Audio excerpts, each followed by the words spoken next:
Hello friends, आज हमारा lecture number है 11 जिसमें मैं आज आपको बताऊंगा पॉलीगॉन्स टूल्स के बारे में। पिछली वीडियो में मैंने आपको बताया था difference of nerves and polygons. अब मैं इस वीडियो में आपको बताऊंगा पॉलीगॉन्स को सिलेक्ट कैसे करना है और पॉलीगॉन्स टूल्स को यूज़ करके मैनिपुलेट कैसे करना है और पॉलीगॉन्स की शेप कैसे चेंज करनी है और मॉडल बनाने के लिए हमारे पास कौन कौन से ऑप्शन हैं माया के अंदर। तो फ्रेंड्स, ये वीडियो बहुत ज़रूरी है। अगर आपको 3D सीखनी है तो प्लीज़ इस वीडियो को पूरा ज़रूर देखिएगा ताकि आपको हर चीज़ समझ में आ जाए। तो जैसे मैंने लास्ट वीडियो में आपको बताया था कि माया में हमें अपनी मर्ज़ी से शेप बनाने के लिए स्टार्ट करना पड़ता है प्रिमिटिव ऑब्जेक्ट से, जिनको हम मैनिपुलेट करके उस ऑब्जेक्ट को रीशेप करते हैं और अपनी मर्ज़ी का मॉडल बना लेते हैं।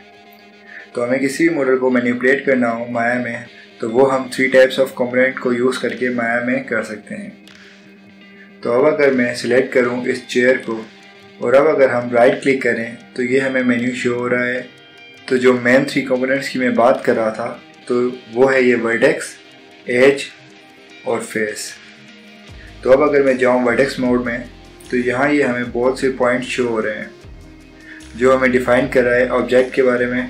तो अगर मैं इन पॉइंट्स को सिलेक्ट करूं तो ये पॉइंट सिलेक्ट हो रहे हैं जिसे हम कहते हैं वर्टेक्स।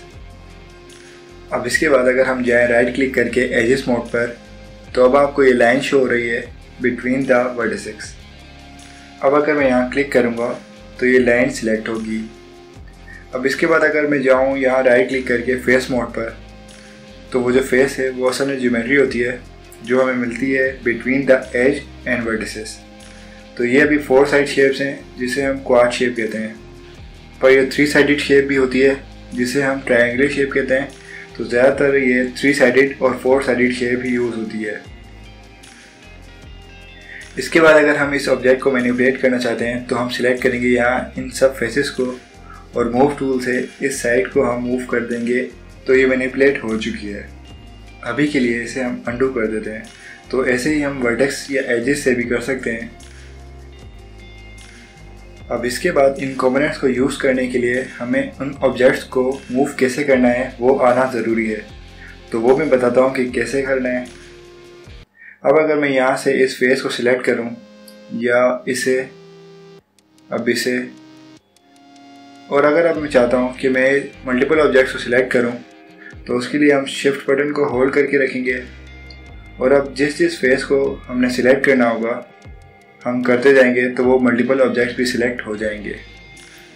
और अगर हमें डी सिलेक्ट करना है तो उसके लिए भी हम शिफ्ट को होल्ड करके रखेंगे और जो सिलेक्टेड फेस होंगे हम उस पर दोबारा क्लिक करेंगे तो वो डी सिलेक्ट हो जाएगा। अब इसके बाद अगर हम चाहते हैं कि हम एक ऑब्जेक्ट को सिलेक्ट करें और यहाँ ये 8 to 10 फेसेस छोड़ के एक और फेस सिलेक्ट करें तो ये सारे जो इन बिटवीन फेसेस हैं वो सिलेक्ट हो जाएं, तो हम वो भी कर सकते हैं। बस पहले जिसे सिलेक्ट करना है उसे सिलेक्ट करेंगे, उसके बाद जहाँ तक फेसेस सिलेक्ट करने हैं उस फेस पर डबल क्लिक करेंगे तो अब जो इन बिटवीन फेसेस हैं वो सिलेक्ट हो जाएंगे। और यही सेम मेथड आप वर्टिसेस और एजेस से भी आप कर सकते हैं। अब राइट क्लिक करके हम एज मोड पर जाते हैं और अब मैं इस एज को सिलेक्ट करूँ और अगर अब इसे डबल क्लिक करूँ तो ये एक कंप्लीट एज लूप को सिलेक्ट कर लेगा। और ये बहुत मेन चीज़ होती है मॉडलिंग में, क्योंकि अगर ये कंप्लीट एज लूप ना बन रहा हो तो समझ जाएं कि आपने उस मॉडल में कोई मिस्टेक की हुई है। तो अगर यही मैं वर्टिकल साइड से एज सिलेक्ट करूं तो ये एज लूप सिलेक्ट हो गई है। अगर मैं मल्टीपल एज लूप्स को सिलेक्ट करना चाहता हूं तो हम शिफ्ट को होल्ड करके रखेंगे और अब मैं किसी और एज पर डबल क्लिक करूँगा तो ये मल्टीपल एज लूप भी सिलेक्ट हो गई है। पर वर्टेक्स और फेस में ये लूप्स मेथड थोड़ा चेंज होता है। अब अगर मैं वर्टेक्स पर जाऊं, अब यहाँ सिलेक्ट करूं इस वर्टेक्स को और अब मैं किसी और वर्टेक्स पर शिफ्ट होल्ड करके डबल क्लिक करूंगा तो हमारा ये कंप्लीट लूप सिलेक्ट हो गया है। और अगर मैं अबव ऑफ द वर्टेक्स को सिलेक्ट करूं और शिफ्ट प्रेस करके डबल क्लिक करूं तो ये अबव वर्टेक्स लूप सिलेक्ट हो गया है। तो ऐसे ही आप फेस मोड के साथ भी लूप सिलेक्ट कर सकते हैं। तो अब इसे मैं साइड कर देता हूँ और अब हम चलते हैं नेक्स्ट मॉडल की तरफ।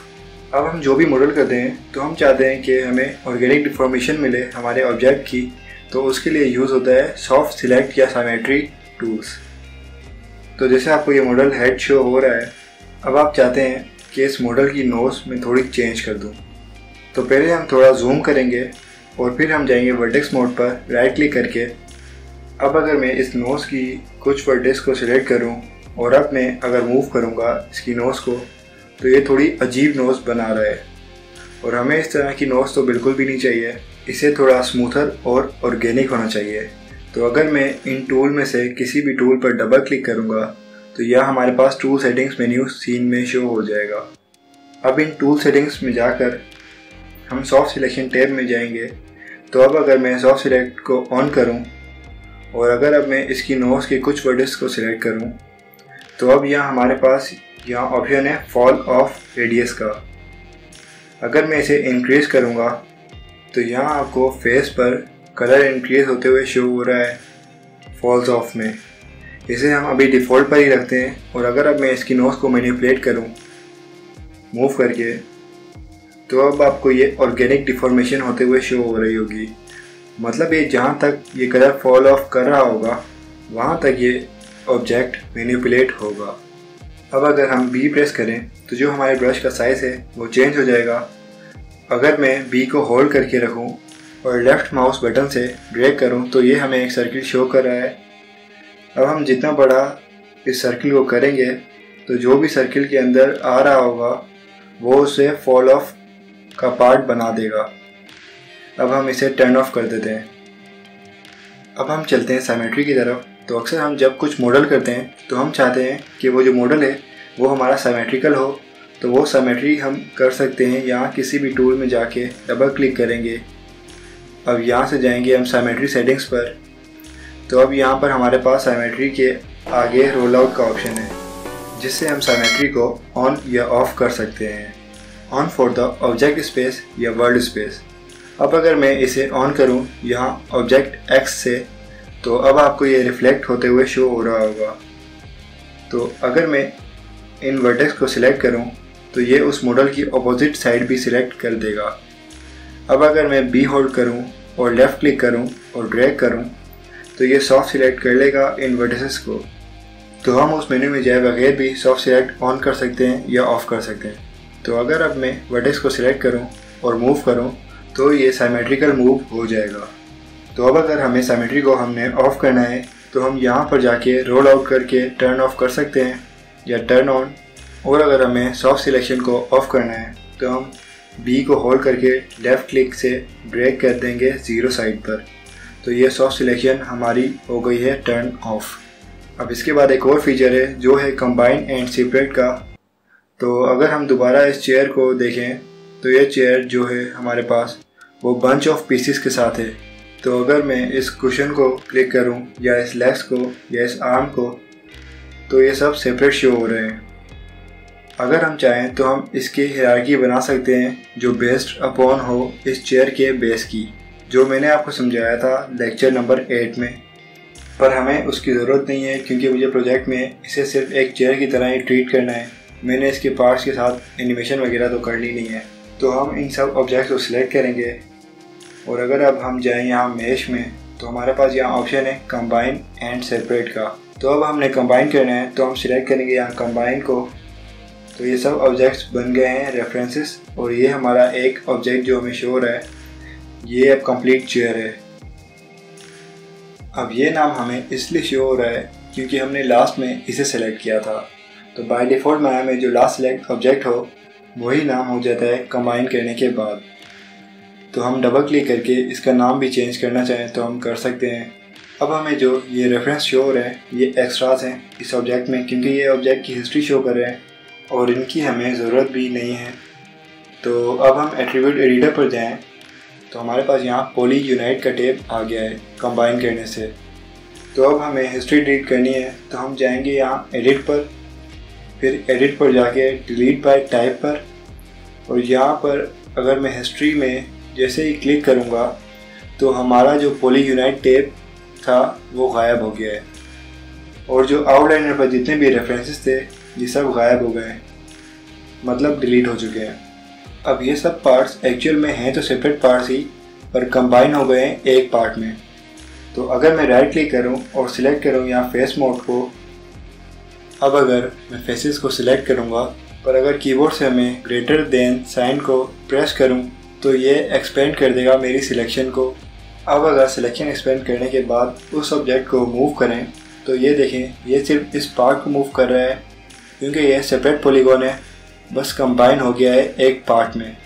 तो हम शिफ्ट होल्ड करके ग्रेटर देन या लेस देन से हम ऑब्जेक्ट को एक्सपेंड सिलेक्ट कर सकते हैं। अब अगर ऐसे ही हमें इसे सेपरेट करना हो तो मेश में जाएंगे और सेपरेट पर क्लिक करेंगे तो ये हमारे पास ग्रुप बन गया है। और इस ग्रुप को एक्सपेंड करेंगे यहाँ प्लस के बटन को क्लिक करने से, तो ये सब पॉलीगॉन्स हमें सेपरेट शो हो रहे हैं। अब इसके बाद होता है हमारे पास बूलियन टूल, जिससे हम ऑब्जेक्ट को कंबाइन या सब्सट्रैक्ट कर सकते हैं कटिंग टूल्स की तरह। तो अगर मैं यहाँ पॉली मॉडलिंग में जाकर स्फेयर पर क्लिक करूँ तो यहाँ ये स्फेयर हमारे सीन में आ गया है। अब इसे मैं ले जाता हूँ इस फेस के ऊपर और अब मैं इसे फेस की आई साइड पर लगा देता हूँ। अब स्केल टूल से इसका साइज रिड्यूस कर देता हूँ और अब इसे मैं डुप्लीकेट कर देता हूँ और इस डुप्लीकेट को मैं राइट आई पर रख देता हूँ। इसके बाद मैं इस फेस को और इस स्फेयर को सिलेक्ट करूँगा और फिर मैं जाऊँगा यहाँ मैश में और फिर मैं बुलियंस में जाके अगर मैं क्लिक करूँ यहाँ यूनियन में तो ये स्फेयर कंबाइन हो जाएगा इस फेस के साथ।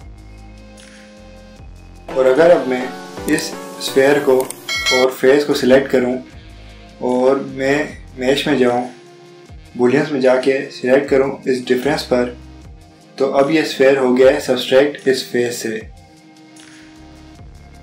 तो डिफरेंस का मतलब होता है कि ये उस ऑब्जेक्ट को सब्सट्रैक्ट कर देगा। अब इसके बाद यहाँ डिफरेंस की जगह अगर मैं सिलेक्ट करूँ इंटरसेक्शन पर, तो यहाँ इंटरसेक्शन पर क्लिक करने से जो पार्ट ओवरलैप हो रहा होगा वो ऑब्जेक्ट सिर्फ शो होगा, बाकी सब डिलीट हो जाएगा। तो ये था बूलियन टूल। अब इसके बाद हमारे पास एक और टूल है माया में रीशेप करने के लिए, जिसे कहते हैं स्कल्पटिंग इंटरफेस, जो हमें मिल जाएगा यहाँ मैश टूल में।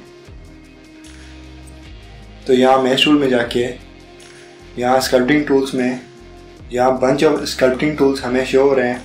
अब हम क्लिक करेंगे यहाँ ब्लैंक लाइन पर, तो ये हमारा सीन में शो हो रहा है। तो यहाँ सबसे पहले है हमारे पास स्कल्प टूल। अब हम जब इसे सिलेक्ट करेंगे तो हमारे पास यहाँ ये ब्रश टूल शो हो रहा है, जैसा सॉफ्ट सिलेक्ट में शो हो रहा था। अब अगर मैं बी को प्रेस करूँगा तो हमारे जो ब्रश का साइज़ है वो हम इंक्रीज या डिक्रीज कर सकते हैं। अब अगर मैं लेफ़्ट क्लिक करूँ इस फेस पर तो ये इन फेसेस को बाहर की साइड ला रहा है। अब अगर मैं इस स्कल्प टूल के ऑप्शन में क्लिक करूं तो यहाँ ये टूल सेटिंग शो हो रहा है, जिसमें पूछ रहा है ब्रश की साइज़ क्या हो, तो वो आप बढ़ा सकते हैं या कम कर सकते हैं। अब उसके नीचे है स्ट्रेंथ, जिसको हम बढ़ाएंगे तो ये फेसेस को बाहर की साइड पुल आउट करेगा। तो स्ट्रेंथ को बढ़ाने के बाद अगर मैं इस फेस को लेफ़्ट क्लिक करूं तो देखेंगे कितना ज़्यादा पुल आउट कर रहा है। अब उसके बाद है यहाँ सिमेट्री, जिसके बारे में थोड़ी देर पहले भी बात की थी।